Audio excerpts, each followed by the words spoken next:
So all these little things, never mind food. Whenever a disaster's coming, the stores are wiped out of food. And if those trucks can't get there, guess what? You got martial law in the United States. That's simple. But then you got looters and robbers. I don't know if people remember when New York City had a blackout, and it was only for a short time. There was so many horrible things happened within that short period of time. Imagine it went 2-3 days. What if we go into like what the Bible prophesies, and some people say the 3 days of darkness? That could be serious for an area that's not used to it. I mean, some countries have darkness, but they have lights, they're used to it and all that. But in some areas where they're not used to it, what happens? How many people have enough power, battery, flashlights, and all that to really get around, are able to stay somewhere and sit it out, whatever the things that people have to do? So it's a critical turmoil for the human race. And then add in the things that people don't talk about, ever. You know, I know TJ and I, we think a little bit different. I mean, I was just talking to her before the show, and what we want to accomplish, and she needs to make money to pay for everything she's doing now. So yeah, well, a prepper has some good stuff around the house to survive. That's a good thing.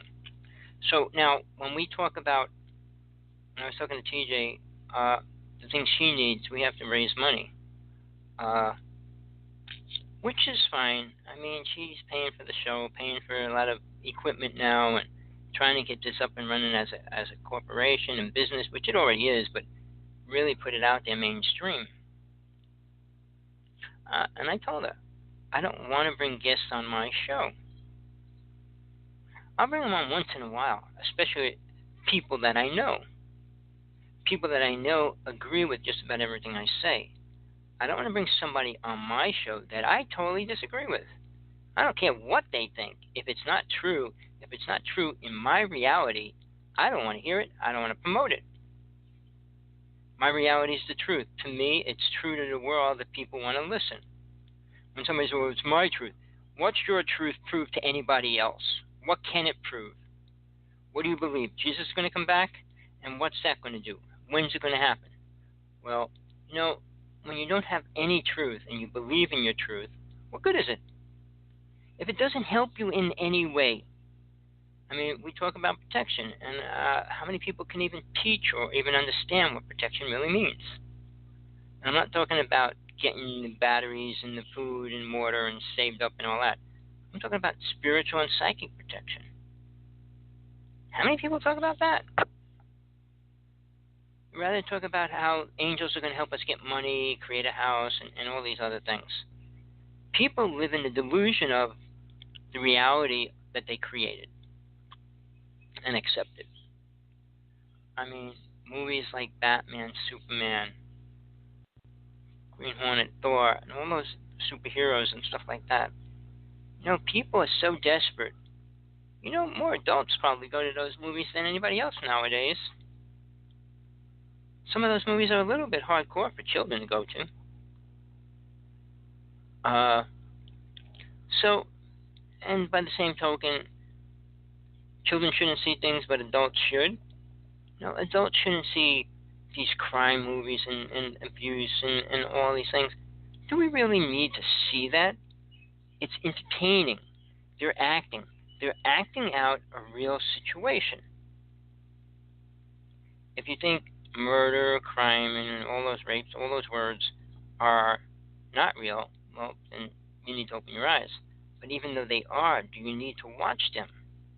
See, you know, I'm a man, and I look at man's perspective, how they think, what they talk about, and what goes on. Sex being number one. I did a show, and I realized it got such a big following. You put the word sex there, and you'll get a lot more people calling in. Coming into the site, you name it. I know TJ doesn't want to do it, but I don't want to talk about it in a way that makes sex sound like a good thing in a bad way or a bad way in a good way. However, To me, sex is bad when it's in mixed with the idea of love and relationship. It's a good thing. Paid sex is good for the people that need it. Otherwise, they'd be doing other things. But I don't want to get into that. That's just bad things are all around. But sex is what people want to see in TV, in the movies. I mean, two people kiss, they're going to do something. Do we really want to watch them do anything? When they're famous people, I want to see them get naked. I mean, what do people want? I mean, do you remember the old days when we watched TV? They weren't even allowed to show a toilet. I mean, they weren't allowed to show you a man and a woman in the same bed. Morals deteriorated and disappeared because people don't have them. So as we get closer to this D-Day, where do people go? What do people do? What are they getting involved with? Nothing. Not doing anything different. Oh, it's the same old thing. The boy who cried wolf. Nothing's going to happen. And they stick with that. Let's go to the bar and get drunk tonight. I'm glad I could say I never got drunk in my life. And I watch people. I watch my brother's band. People do it. I watch everybody I know do it. My father, my mother. It's gross to me. What we do to the body is gross. What the body does is gross. As you can see, I'm not a firm supporter of how beautiful the body is. But if these disasters start coming in the next week or anything major, are you prepared to give anything up? And what if you had to give everything up? Like here in Hawaii, people had to give up their home with everything inside it.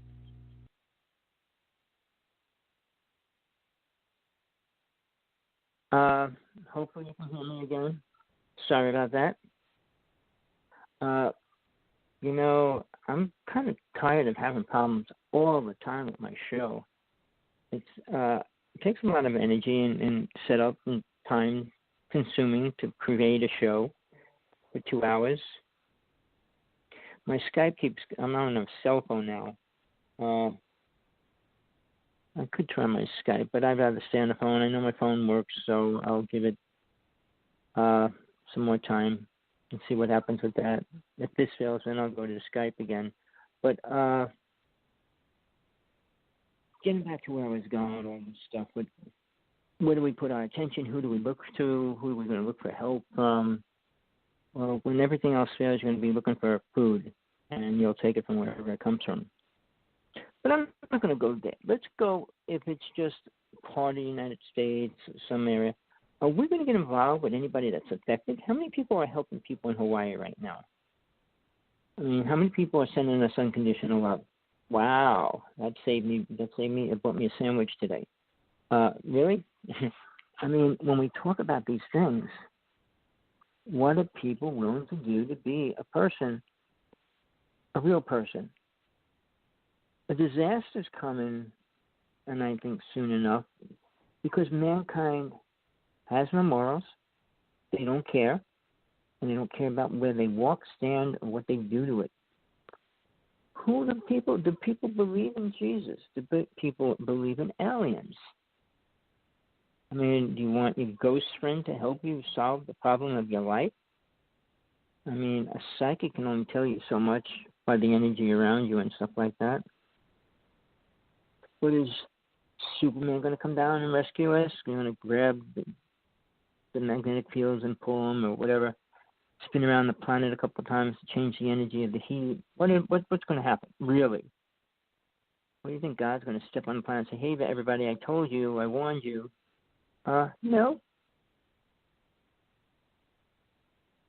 So with all these things at this level and mankind's ignorance, the doomsday thing, the kill shot, which, we'll say his name, Ed Dame. No, wait, sorry. Ed, what is it? Hold on, give me a second here. Ed Dames, I was right. All right. He does the kill shot. And he has these giant workshops. He does remote viewing, supposedly, and tells people they need to look where they need to be, which is crazy. I'm going to be moving around because I left my store out in the rain, and I'll have to stop it. Hold on one second here. It's pouring. So I'm actually glad I'm using my phone. Came at the right time because it is pouring. And I got an electric store in the rain, and I don't want to short out the whole house, which it almost did. So sorry about that. It's just little things to deal with in Hawaii. So he talks about the kill shot, meaning disaster's coming. So he does this conference, gets a couple hundred people to come, charges them money, sells them the CDs and all that. Keeps talking about the end time. And he's been doing that for years. So, you think 1 year he's going to get it right? Just maybe. Sorry for the background noise. I'll be sitting down in 2 seconds. But where we got to be. You know, there's going to be no right place to be. The right place is in Hawaii. Is everyone going to come to Hawaii? It won't hold too many people. Right place is Africa. How many people are going to go to Africa? What is the right place? The right place you can afford and hide?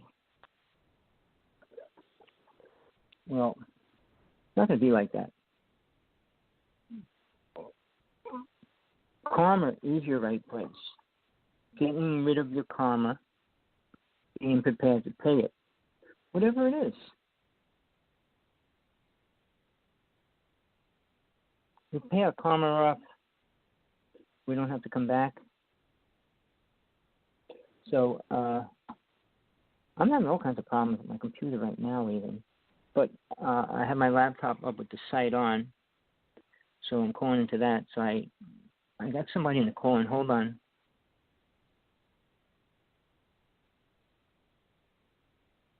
Hello? Can you hear me? Yeah, I was listening there for a while. Oh, all right, no problem. You got a question?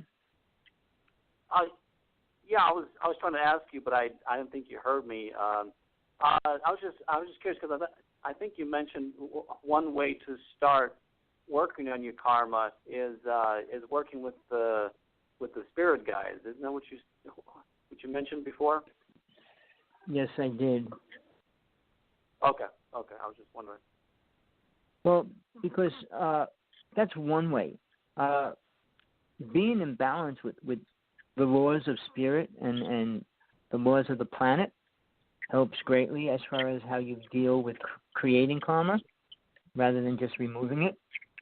Because if you're trying to get rid of it, you can't create more. So things we do, well, we can do that, we'll get away with it. No, you don't get away with anything. Just because you don't get caught by our government or your family doesn't mean you got away with it. If you hurt other people, that's the worst form of karma. The little things we do create small quantities of karma which don't affect us as greatly. So as we build it, where we go, what we do, how we react with people, what we do for people, what we do for ourselves, is the level of karma that we create. I'm going to put you on mute because I hear noises. I'm just going to leave you on mute, so I'll finish the question, okay? Well, actually, I'll just go ahead and put it on mute, and when I have a question, I'll just unmute myself. Okay, that sounds good. Okay. Sounds fair. So when we deal with karma, people want to believe they can just get rid of it. I mean, these New Age healers, I'm not against healers in some ways, and in some ways I am. Psychics, yeah, some are real. Some have some things that can help you a little bit. But can they tell you anything that's really important in the spiritual world? So when we ask a psychic to tell us